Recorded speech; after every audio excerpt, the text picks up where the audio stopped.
Hello friends, आप सभी का हमारी यूट्यूब चैनल एनर्जेटिक क्लासेस में स्वागत करता है। दोस्तों, इस वीडियो में हम सब क्लास 10th मैथ का chapter 3 pair of linear equation in two variable पढ़ेंगे और ये इस चैप्टर का पार्ट 5 है। अगर आपको क्लास 10th का मैथ पढ़ना है तो प्लीज़ हमारे चैनल को सब्सक्राइब कर लीजिए और बेल आइकन को भी प्रेस कर लीजिए, जिससे अपकमिंग वीडियो की नोटिफिकेशन आप तक पहुँच सके। तो चलिए शुरू करते हैं। दोस्तों, शुरू करने से पहले मैं आपको बता देना चाहता हूं कि this video is not for kids. ये वीडियो छोटे बच्चों के लिए नहीं है। तो चलिए स्टार्ट करते हैं। Exercise 3.1 question number 1। दोस्तों, ये एक्सरसाइज 3.1 का क्वेश्चन नंबर 1 है। तो इस क्वेश्चन में क्या कह रहा है एक बार आपको समझा देते हैं। तो आफ्ताब टेल्स हिज डॉटर, एक आफ्ताब है वो अपनी बेटी से कहता है कि 7 ईयर अगो, मतलब 7 साल पहले। अगो का मतलब होता है पहले, याद रखिएगा, अगो का मतलब होता है पहले। तो 7 ईयर्स अगो, 7 साल पहले, I was 7 times as old as you were then. मतलब आफ्ताब अपनी बेटी से कहता है कि 7 साल पहले मैं तुमसे तुम्हारे एज के 7 टाइम्स, मतलब 7 गुना बड़ा था। ये हो गया। उसके बाद बोल रहा है कि ऑल्सो 3 ईयर्स फ्रॉम नाउ, और अब से 3 साल बाद, मतलब जैसे मान लीजिए अभी प्रेजेंट कुछ तेज होगा, तो इस प्रेजेंट के 3 साल बाद कह रहा है कि I shall be 3 times as old as you will be. मतलब कि अभी से, आज से 3 साल बाद मैं तुमसे 3 गुना बड़ा हूँगा। 3 साल बाद, फ्यूचर का बात कर रहा है। तो यही आपको इसी इक्वेशन को पढ़ के, और इसको आपको किस में रिप्रेजेंट करना है, represent this situation algebraically and graphically. Algebraically मतलब होता है, जैसे आपने इक्वेशन पढ़ा है, x equal to Y plus C equal to A X plus B X plus C, इस तरह का इक्वेशन है ना। जो जैसे यहाँ पे एक मैं आपको बता देता हूँ, जैसे A X plus B Y plus C equal to 0, ये क्या है, ये हमारा अलजेब्रिकली है। इसको हम क्या कहते हैं, अलजेब्रिकली फॉर्म रिप्रेजेंट करना। और आपका एक क्या है, ग्राफिकली, ग्राफिकली भी इसको रिप्रेजेंट करना है इसी इक्वेशन को पढ़ के। तो ग्राफिकली के लिए हमको ग्राफ की ज़रूरत है, तो इसके लिए हमको ग्राफ में इसको रिप्रेजेंट करना है। तो अगर इसी को जो हम यहाँ पे बोला गया है, जो ये क्वेश्चन बोला गया है, इसी को हमको अलजेब्रिकली फॉर्म में भी रिप्रेजेंट करना है और ग्राफिकली फॉर्म में भी रिप्रेजेंट करना है। तो चलिए मैं इसको सॉल्व करके आपको बता देता हूँ। तो यहाँ देखिए, जब भी आपका एज वाला क्वेश्चन आ जाए, देखिए यहाँ पे एज वाला बोला गया है ना, I tell 7 years old as you, मतलब एज के बारे में ही बोला गया है। तो जब भी एज के बारे में आपके क्वेश्चन में लिखा रहेगा, आप तुरंत क्या मानिएगा, प्रेजेंट एज मान लीजिएगा। तो यहाँ पे देखिए मैं आपको सॉल्व करके बता रहा हूँ। यहाँ पे आप तुरंत प्रेजेंट एज मान लीजिए दोनों का, जितने मेंबर्स हैं क्वेश्चन में। तो यहाँ पे देखिए 2 मेंबर्स है, एक आफ्ताब है और एक उसकी बेटी है। तो आफ्ताब को लेट मान लीजिएगा। तो यहाँ पे देखिए लेट आफ्ताब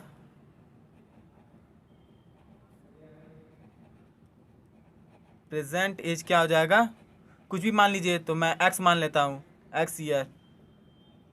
और इसी तरह आफ्ताब की डॉटर का एज मान लीजिए कुछ भी। तो यहाँ देख लीजिए, हम लिख ले रहे हैं आफ्ताब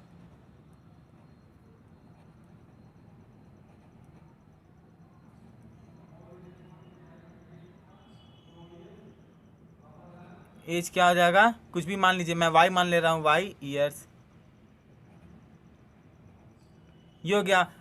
प्रेजेंट एज दोनों का हमने लेट कर लिया कि आफ्ताब का एज कितना है, एक्स ईयर है प्रेजेंट का, प्रेजेंट टाइम का। और उसकी बेटी की उम्र कितना है, वाई ईयर्स। अब इतना हो गया। उसके बाद आप क्वेश्चन पढ़िएगा, हमेशा इतना आपको कंपलसरी, इतना आपको लिखना है। जब भी एज वाले क्वेश्चन आ गया आपके अगर एग्जाम में, तो इतना आप जरूर लिख लीजिएगा। प्रेजेंट एज दोनों का मान लीजिए। अब उसके बाद क्या करना है, यहाँ देखिए अब क्या बोल रहा है क्वेश्चन में, Aftab tell his daughter 7 year ago. यहाँ देखिए 7 ईयर अगो बोल रहा है, यानी 7 ईयर पहले। तो 7 ईयर पहले का एज क्या होगा इन लोग का। तो देखिए 7 प्रेजेंट एज तो आफ्ताब का एक्स है, मान लीजिए अभी का मान लीजिए अगर अभी का आफ्ताब का एज 12 ईयर है, तो 7 ईयर पहले कितना होगा, उसका एज कितना होगा। 12 में से 7 माइनस कर देंगे तो कितना आएगा, 5 आएगा। यानी 5 ईयर उसका एज था 7 ईयर पहले। तो इसी तरह हम यहाँ पे प्रेजेंट एज एक्स है, तो 7 ईयर अगो बोल रहा है, तो 7 ईयर अगो दोनों का एज क्या हो जाएगा, 7 माइनस कर लीजिए। तो यहाँ लिख लीजिए कि 7 year ago, 7 year ago age क्या हो जाएगा आफ्ताब का, Aftab age equal to X minus 7 years, इतना हो जाएगा। और आफ्ताब के डॉटर का एज क्या हो जाएगा, प्लस डॉटर यहाँ लिख ले रहे हैं,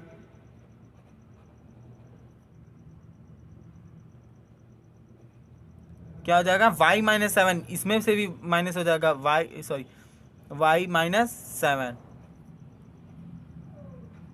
ये हो गया दोनों का। अब इससे देखिए अब इक्वेशन में क्या कह रहा है, इतना हो गया। अब देखिए यहाँ पे क्या कह रहा है कि I was 7 times as old as you were then. मतलब ये कह रहा है कि 7 टाइम, तो ये माइनस हो गया, मतलब 7 साल पहले की बात कर रहा है। तो 7 साल पहले ये कितना उम्र था, तो वो देखिए क्या कर रहा है, I was 7 times as old as you. तो मतलब आफ्ताब का एज जो है वो उसकी बेटी से 7 गुना ज़्यादा है। तो इसको इक्वेशन में कैसे लिखेंगे, देखिए लिखेंगे हम यहाँ पे, देखिए आफ्ताब का एज क्या लिखेंगे हम, लिख लीजिए यहाँ पे। अगर आपको कन्फ्यूजन है तो पहले रिटेन कर लीजिएगा, तो राइट कर लीजिए यहाँ पे, आफ्ताब एज, आफ्ताब का एज किसके इक्वल है, आफ्ताब का एज 7 गुना इसके इक्वल है, इसकी बेटी के। तो 7 गुना मतलब इसके 7 गुना है, तो यानी ये 7 गुना कम है इसकी बेटी, तो इक्वल टू लगा रहे हैं, मतलब इसमें 7 गुना है तो इसमें भी मल्टीप्लाई कर देंगे 7 into daughter's age, daughter age. क्यों मैंने 7 मल्टीप्लाई किया है, क्योंकि देखिए ये आफ्ताब 7 गुना ज़्यादा है ना इससे, तो 7 गुना ज़्यादा यानी 7 ईयर ये ज़्यादा है 7 टाइम इसके। तो अगर यहाँ पे इक्वल टू लगाए हैं तो ये तो बड़ा है ना, तो जब इक्वल टू लगाएंगे तो इधर 7 है तो इधर भी 7 मल्टीप्लाई करेंगे, क्योंकि ये 7 टाइम्स इससे बड़ा है। तो ये आपका इसलिए 7 इससे मल्टीप्लाई किए हैं ताकि ये दोनों इक्वेशन इक्वल हो जाए। तो यहाँ देखिए मैंने इक्वल टू का साइन लगाया, इसलिए ये भी 7 हो जाएगा। तो इतना हो गया। अब इसको पुट कर लीजिए, तो आफ्ताब एज का है x माइनस 7 इक्वल टू 7 और डॉटर एज क्या है y माइनस 7। अब इसको सॉल्व कर लीजिए, तो यहाँ देखिए x minus 7 equal to 7 into Y 7y, और माइनस है तो माइनस लग जाएगा, 7 7 जा 49। अब इसको सॉल्व कर लीजिए, तो यहाँ देखिए x हो जाएगा और ये प्लस 7y इधर आके क्या हो जाएगा माइनस 7y, और ये देखिए माइनस 7, और ये देखिए माइनस 49 इधर आके क्या हो जाएगा प्लस 49। तो ये रहा मेरा प्लस 49 इक्वल टू 0। अब इसको सॉल्व कर लीजिए, तो यहाँ x माइनस 7y, और ये देखिए 49 में से 7 गया, कितना बचेगा आपका 42। तो ये देखिए प्लस 42 इक्वल टू 0। ये देखिए आपका इक्वेशन 1 सॉल्व हो गया, ये आपका इक्वेशन 1 सॉल्व हो गया। यहाँ देखिए एक आपने इक्वेशन सॉल्व कर दिया,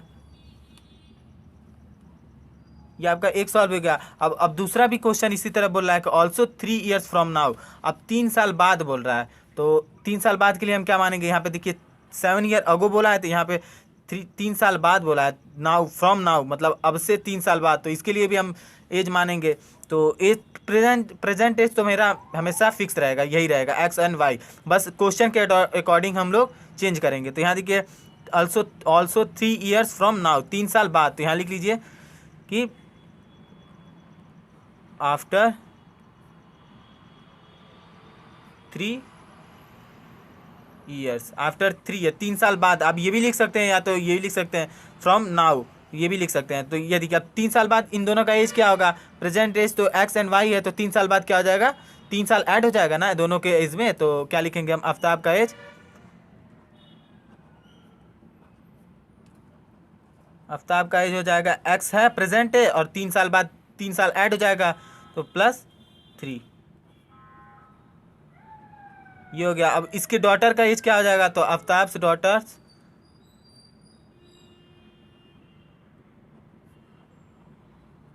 क्या हो जाएगा y+3, इसमें भी 3 साल ऐड हो जाएगा, दोनों एक साथ ना बढ़ेंगे,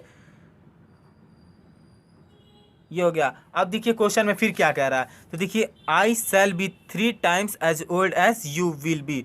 तो ये कह रहा है कि 3 साल बाद हम तुमसे 3 गुना बड़े हो जाएंगे। तो 3 गुना बड़े हो जाएंगे, तो यानी 3 साल बाद तो इन दोनों का एज ये है, तो 3 गुना ये जो आफ्ताब है इसका एज कितना हो गया है, इससे 3 गुना बड़ा हो गया है। तो यानी आफ्ताब का एज क्या हो गया,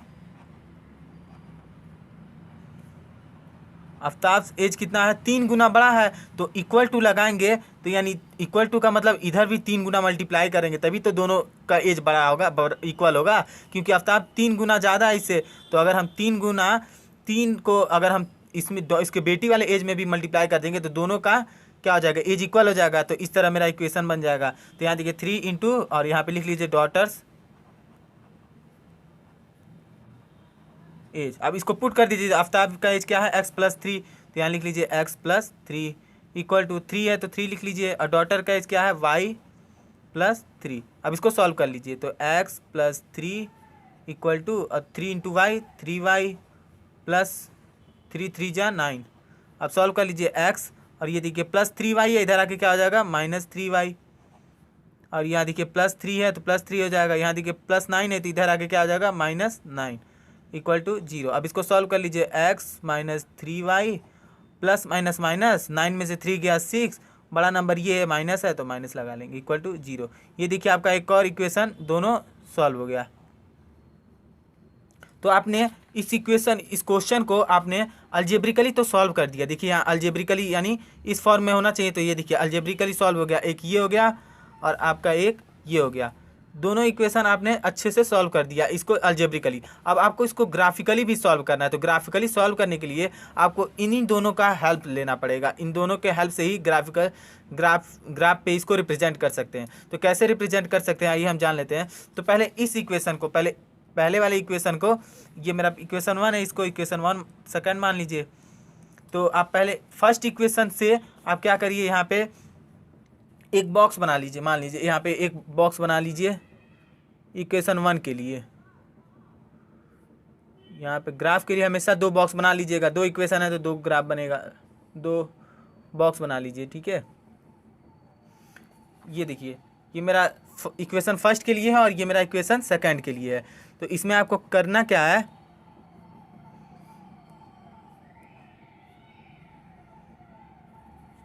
इसमें दोनों में आप पहला x लिख लीजिए और फिर y लिख लीजिए, इसमें भी x लिख लीजिए और इसमें y लिख लीजिए। देखिए इक्वेशन में जो वेरिएबल रहेगा वही मानेंगे। यहाँ देखिए x y है तो x y लिखेंगे, अगर यहाँ पे p या q होता तो p q मानते, ठीक है। तो यहाँ पे x y है दोनों इक्वेशन में तो x y लिख लिया। अब पहले इक्वेशन में देखिए, पहले इक्वेशन में अगर हम x की जगह 0 लिए तो इक्वेशन क्या बनेगा, यहाँ पे देखिए यहाँ पे अगर इस फर्स्ट इक्वेशन में अगर x की जगह पे आप 0 लिए, अगर x का वैल्यू 0 मान लेते हैं तो y कितना आएगा। यहाँ पे देखिए मैं सॉल्व करके बता रहा हूँ, x - 7y plus 42 equal to 0। अगर x के वैल्यू हम 0 लिए तो यहाँ देखिए 0 हो जाएगा, -7y प्लस 42 इक्वल टू 0। यहाँ देखिए 0 से हट गया, अब 0 तो ऐड नहीं होगा तो -7y, और ये देखिए इक्वल टू ये इधर जाएगा, कितना हो जाएगा -42, और यहाँ देखिए y कितना आ जाएगा मेरा -42 अपॉन ये मल्टीप्लाई इधर आके क्या आ जाएगा -7 डिवाइड हो जाएगा, माइनस से माइनस कैंसिल हो जाएगा, 7 6 जा 42। ये आपका y कितना आ गया, y आपका आ गया 6। तो ये देखिए इसी तरह से आपको दो वैल्यू निकालना है, x और वैल्यू y की, दोनों इक्वेशन में से। देखिए पहले इक्वेशन से आप 2 वैल्यू x का भी 2 वैल्यू और y का भी 2 वैल्यू निकाल लीजिए। इसी तरह इक्वेशन सेकंड से भी x और y का 2 वैल्यू निकालना है। तो देखिए पहले अगर हम x का वैल्यू, अगर ये इक्वेशन 1 के लिए बॉक्स बनाया गया है और ये इक्वेशन सेकंड के लिए, तो पहले इक्वेशन में आपको क्या बनाना है, x मैंने 0 लिया है तो कितना आएगा, x मेरा 0 लिए हैं तो y कितना आया था मेरा, देखिए y मेरा 6 आया था, तो यहाँ लिख लीजिए 6। अब देखिए अब x की वैल्यू हम कुछ और मान लेते हैं। देखिए यहाँ पे जैसे x - 7y plus 42 equal to 0 इतना है। अब x की जगह हम एक बार 0 मान चुके हैं, अब इसकी जगह हम कुछ और भी मान सकते हैं। तो यहाँ पे अब हम x को 7 मान लेते हैं, 7, और ये देखिए -7y और ये प्लस 42 इक्वल टू 0। कि आप जरूरी नहीं है x का वैल्यू आप 7 भी माने, कुछ भी मान सकते हैं, लेकिन ऐसा मानिएगा जिससे ये कुछ x और y का वैल्यू छोटा छोटा नंबर हो, कुछ 10 के आसपास ही कुछ लगभग है, ताकि ग्राफ में इसको प्लॉट करने में आसानी हो। तो यहाँ देखिए मैंने 7 मान लिया। आप देखिए इसको सॉल्व कर लीजिए, तो ये देखिए प्लस माइनस माइनस, और ये देखिए -7y और प्लस प्लस प्लस हो जाएगा, 42 में 7 ऐड करेंगे तो 49 इक्वल टू 0। अब ये देखिए -7y और ये देखिए इधर ला दीजिए तो क्या हो जाएगा -49, y क्या आ जाएगा मेरा -49 अपॉन -7, माइनस से माइनस कैंसिल हो जाएगा, 7 7 जा 49, तो y क्या आ गया इस बार 7 आ गया। तो जब हमने x का वैल्यू 7 रखा तो y भी क्या आ गया 7। तो यहाँ लिख लीजिए x का जब मैंने 7 रखा तो y क्या आ गया 7। ये हो गया मेरा इक्वेशन 1 से ये बॉक्स बन गया। अब इसी तरह इक्वेशन सेकंड से भी बॉक्स बना लीजिए। तो इक्वेशन सेकंड ये है, तो x की वैल्यू हम क्या रखें, तो x की वैल्यू पहला 0 रख लीजिए। तो यहाँ पे देखिए मैं आपको दिखा देता हूँ, x मेरा 0 हो जाएगा। यहाँ देखिए क्या है मेरा x minus 3y minus 6, 3y minus 6 equal to 0। X के वैल्यू 0 रख लेंगे तो माइनस 3y और minus 6 equal to 0। Minus 3y इधर जाएगा तो प्लस हो जाएगा 6। y क्या आ जाएगा मेरा 6 अपॉन माइनस 3, 3 2 जा 6 माइनस 2। तो y क्या आ जाएगा मेरा -2। एक 0 जब x के वैल्यू 0 रखे तो y क्या आया -2। तो यहाँ लिख लीजिए x का वैल्यू जब 0 रखे तो y क्या आया -2। अब एक और भी बनाना है आपको, दो देखिए लगभग आपको दो निकालना है वैल्यू x और y का, दो मिनिमम आपको दो निकालना है। आप ज़्यादा कभी कितना भी निकाल सकते हैं लेकिन मिनिमम आपको दो निकालना है। यहाँ देखिए आप 0 रख लिए, अब 1 रख के देख लेते हैं। तो यहाँ देखिए x minus 3y minus 6 equal to 0, 1 रख लीजिए तो 1 हो गया, minus 3y minus 6 equal to 0, इतना हो गया। यहाँ आप इसको देखिए -3y और ये देखिए प्लस माइनस माइनस तो -5 इक्वल टू 0। y क्या आ गया मेरा -3y इक्वल टू इधर जाएगा तो +5 हो जाएगा। y मेरा कितना आ गया 5/3 -5/3, ये आ गया आपका y का वैल्यू -5/3। तो यहाँ लिख लीजिए जब x मैंने क्या लिया है 1 तो y कितना आया -5/3, ये आ गया। अब जरूरी नहीं है ये अपॉन में आ गया तो ये गलत हो जाएगा, नहीं आप जरूरी नहीं है, बस आपको लाने से मतलब है। दो आ गया आपका। अब इसके लिए आपको ग्राफ का एक पेपर चाहिए, ग्राफ पेपर ले लीजिए। देखिए मैंने यहाँ पे एक ग्राफ पेपर लिया है, इसको इसी बॉक्स से आपको इन्हीं दोनों बॉक्स से आपको रिप्रेजेंट करना है। इन्हीं दोनों बॉक्स के हेल्प से आप इस पे रिप्रेजेंट कर सकते हैं दोनों इक्वेशन को। तो पहला इक्वेशन तो ये है, पहला इक्वेशन का बॉक्स ये था और सेकंड इक्वेशन का ये था। आप भूल ना जाए इसलिए मैं यहाँ पे लिख ले रहा हूँ, पहला इक्वेशन से है। ये आपको नहीं लिखना, मैं आपको बताने के लिए, बस समझाने के लिए, ताकि आप कंफ्यूज ना हो कि ये पहले इक्वेशन से बनाया गया है बॉक्स और ये सेकंड इक्वेशन से वैल्यू आया है। तो इसी दोनों से आपको रिप्रेजेंट करना है। तो पहले इक्वेशन से पहले इसको रिप्रेजेंट करते हैं। तो इसके लिए आपको पहले एक स्केल से आपको यहाँ पे दो एक्सिस, आपको पता ही होगा, आपने पिछले क्लास में पढ़ा था एक्स एंड वाई एक्सिस। तो यहाँ देखिए मैं आपको ड्रॉ कर दे रहा हूँ।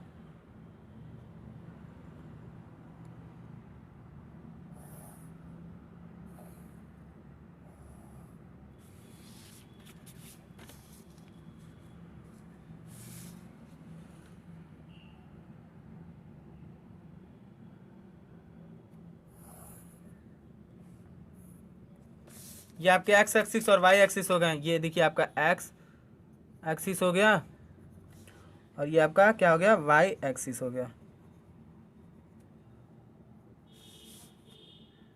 ये आपका वाई डैश और ये आपका एक्स डैश, ये हो गया। यहाँ पे ओरिजिन होता है, ओरिजिन मतलब जहाँ पे एक्स भी 0 और वाई भी 0 होता है उसको ओरिजिन बोलते हैं। तो यहाँ पे देखिए आपका 0,0, ये हो गया। अब देखिए यहाँ पे देखिए बड़ा नंबर क्या है, पहले इक्वेशन को पहले सॉल्व करिएगा। देखिए याद रखिएगा पहले इक्वेशन को, तो सबसे बड़ा नंबर 7 है, तो यानी एक एक यूनिट भी लीजिएगा तो आराम से हट जाएगा। देखिए 1 2 3 4 5 6 7 आराम से हट जा रहा है, तो एक एक यूनिट को ले लीजिए। तो यहाँ पे लिख लीजिए, इसको मैं 1 ले ले रहा हूँ, 2 ले ले रहा हूँ, इसको 3 4 5 6 और ये 7 हो गया। अब इसी तरह y भी देख लीजिए। तो ये तो मेरा y था 7, ये y पे मैंने प्लॉट किया। अब x के लिए कितना, x के लिए भी सबसे ज़्यादा नंबर कितना है 7 है, तो इस पर भी आप 1 यूनिट ले लीजिए। तो ये रहा मेरा 1 यूनिट, 2 3 4 5 6 और ये 7, इतना हो गया। अब इसके बाद आपको क्या करना है, x का वैल्यू एक एक करके लीजिए, पहले x फिर y। तो x पे पहला 0 है, तो यहाँ देखिए x पे 0 क्या है, यही तो है आपका x एक्सिस, इस पे 0 यहाँ पे है, ओरिजिन पे 0 है। उसके बाद आपको देखिए यहाँ पे मैं आपको यहाँ पे दिखा दे रहा हूँ। देखिए x 0 है तो 0 पे पेंसिल रखिए। उसके बाद उसके नीचे वाला y देखिए कितना है, तो y 6 आया था, तो यहाँ पे 6 y के लिए ऊपर चलेंगे, y वाले लाइन पे नहीं चलेंगे। तो x मेरा यहाँ पे और y क्या है 6 है, तो यहाँ देखिए y और 6 यहाँ पे ये एक पॉइंट मिल गया, यहाँ देखिए एक पॉइंट ये मिल गया, वाई यहाँ पे एक्स मेरा 0 है और वाई मेरा 6 है, एक पॉइंट मिल गया। अब दूसरे पॉइंट देखिए एक्स भी 7 और वाई भी 7 है, तो एक्स मेरा देखिए यहाँ पे 7 है और वाई के लिए ऊपर चलेंगे, वाई के लिए ऊपर लाइन यही एक्सिस है, वाई एक्सिस, तो वाई मेरा इसी लाइन पे दिखिएगा 7, तो यहाँ रहा मेरा 7, यह रहा मेरा 7। इसको डॉटेड कर दीजिएगा ताकि आप कंफ्यूज ना हो।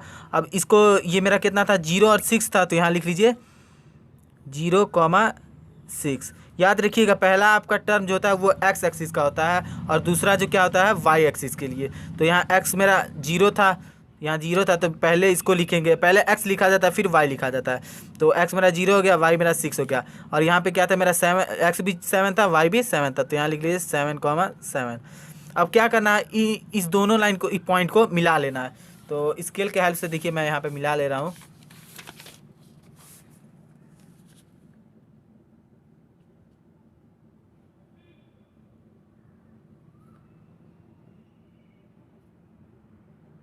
इन दोनों लाइन को आप पॉइंट को आपको मिला लेना है।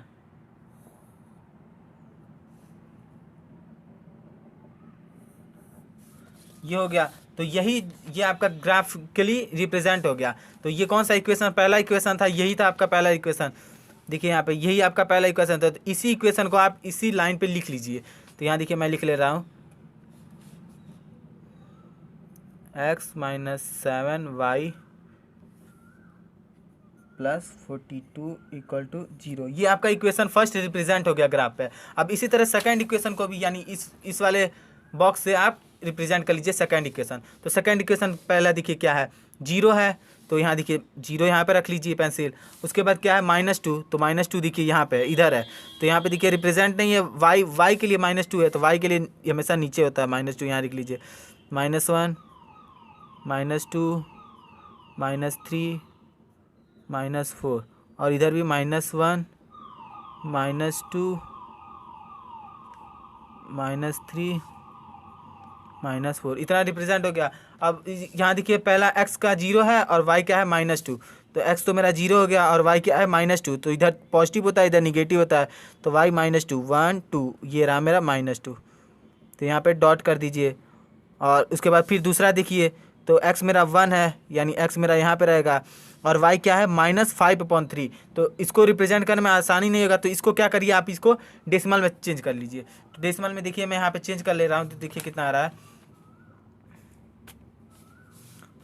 5 को 3 से डिवाइड कर लीजिए, तो 5 1 जा 3 3 3 1 जा 3 1 सॉरी 2 पॉइंट यहाँ 0 18 1.6, लगभग आपका 1.6 आएगा। यहाँ देखिए रिपीट हो रहा है, तो ज़रूरी नहीं है आपका 6 आएगा ही हमेशा, तो यहाँ देखिए 1.6 आ गया, 1 डिजिट आप डेसिमल के बाद ले सकते हैं, तो 1.6 आया। तो y क्या है मेरा -1.6, तो यहाँ पे देखिए मेरा x के पहले क्या है, x मेरा 1 है और y क्या है -1.6, तो यानी 1 यहाँ पे आएगा और 1.6 आएगा। तो यहाँ देखिए छोटे छोटे हैं जो लाइन 1 2 3 4 5 6 7 8 9 10, 1 और 2 के बीच में 10 लाइन है, तो आपको 1.6 से चाहिए, तो यानी 6 काउंट कर लीजिए। तो यहाँ तक तो मेरा 1 आ गया। अब इसके बाद 1 2 3 4 5 6, यहाँ देखिए मेरा 6 यहाँ पे आ रहा है, तो इसको हम डॉटेड कर देंगे और यहाँ पे क्या लिख लेंगे हम, मेरा 1 कॉमा और ये लिखेंगे -5.3, और इसके लिए मेरा क्या था 0 -2, ये दोनों रिप्रेजेंट हो गया। आप दोनों डॉट को मिला लीजिए, तो मैं देखिए यहाँ पे मिला ले रहा हूँ। अभी ये इन्हीं दोनों लाइन को, इन दोनों पॉइंट को आप एक स्ट्रेट लाइन स्केल्स के हेल्प से इसको ज्वाइन कर दीजिए। तो ये देखिए मेरा ज्वाइन हो गया। तो यहाँ देखिए अब ये भी रिप्रेजेंट हो गया, तो ये इस लाइन को हम क्या कहेंगे, यहाँ देखिए थोड़ा चला गया है, कोई बात नहीं, यहीं से जाएगा, मतलब आप एग्जैक्टली मिलाएंगे। तो इस इक्वेशन को, मेरा ये इक्वेशन सेकंड के लिए था, तो इस इक्वेशन को हम ये लिख लेंगे, ये इक्वेशन इसके ऊपर लिख लेंगे। तो क्या था x - 3y - 6 = 0, तो इसी इक्वेशन को हम यहाँ लिख लेंगे x - 3y - 6 = 0। तो ये देखिए आपका ग्राफिकली ये दोनों इक्वेशन रिप्रेजेंट हो गया। तो यहाँ पे देखिए आपने अलजेब्रिकली रिप्रेजेंट किया था यहाँ पे और यहाँ पे, देखिए ये दोनों आपने रिप्रेजेंट करके देख लिया था यहाँ पे, और यहाँ पे दोनों रिप्रेजेंट हो गया था। ये क्या था, अलजेब्रिकली था, और ये आपने किस फॉर्म में ये इसको किस तरह से रिप्रेजेंट किया है, ग्राफिकली रिप्रेजेंट किया है दोनों इक्वेशन को। तो आई होप कि आपको ये अच्छे समझ में आया। अगर आपको ये वीडियो अच्छी लगी है तो प्लीज़ इस वीडियो को लाइक करिए और शेयर करिए। तो मिलते हैं अगले वीडियो में, तब तक के लिए गुड बाय।